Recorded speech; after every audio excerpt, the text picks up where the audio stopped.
Okay, this is the John Deere snowblower attachment, and if you've got one of these, you may know that the belt likes to pop off if you're not careful. So if you've got problems with this thing and the belt popping off, then there's a little trick I'd like to show you. Because the guides that come on here are just simple bolts, they're studs, and the belt likes to just go ahead and flop right up out of there somehow. So as you can see, I added my own guides. And basically what this is a nylon roller, which you can get from McMaster Car. You can get a whole package of them for a couple of bucks. You can get the bearings, they're pretty cheap too, a couple of bucks. Fasteners.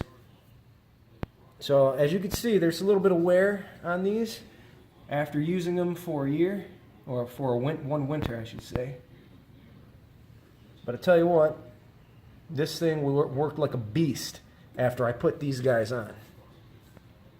So I'm getting ready to go ahead and pull these off and swap them out with some new rollers. And let me show you something.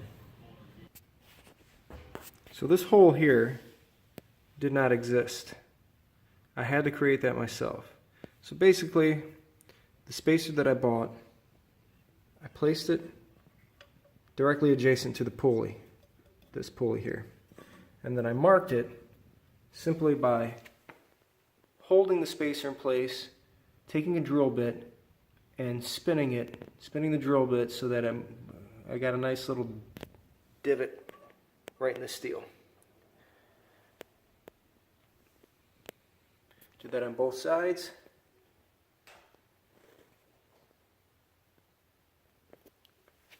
Drilled the hole.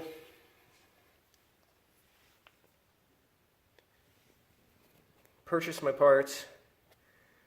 I've got a M6 fastener here with sufficient length to get above the pulley. 2 spacers to go inside the nylon roller. Thrust washers on each side, and then a nut. Now this nut is just not a regular nut, it's a Locknut. It has a Nylon-Insert on the inside of it. If you can see that, the focus isn't working out too well. There we go. Now these can be used multiple times, and what it does is it locks onto the thread of the fastener, because there's going to be a lot of vibration on this system, and the nuts just like to come loose, right? So you could either use a thread locker, or I like to use the Nylock nuts. That will prevent the nut from walking off, and it keeps it tight, so your system stays in place and the belt doesn't pop. So with everything assembled, the spacers inside here, and the thrust bearings on the fastener,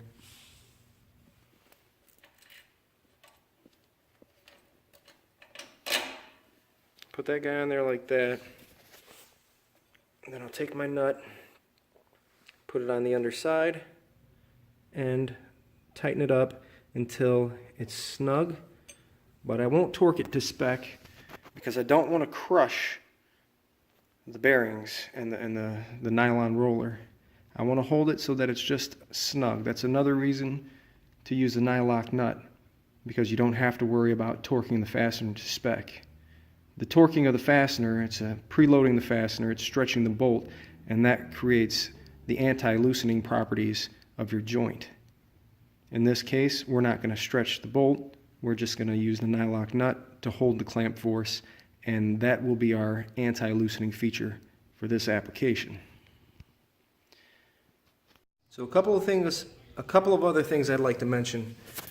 These fasteners need to be corrosion resistant. Obviously you're outside a lot and you've got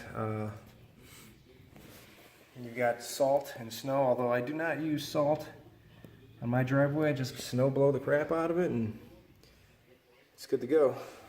So yeah, you want to get a corrosion resistant fastener.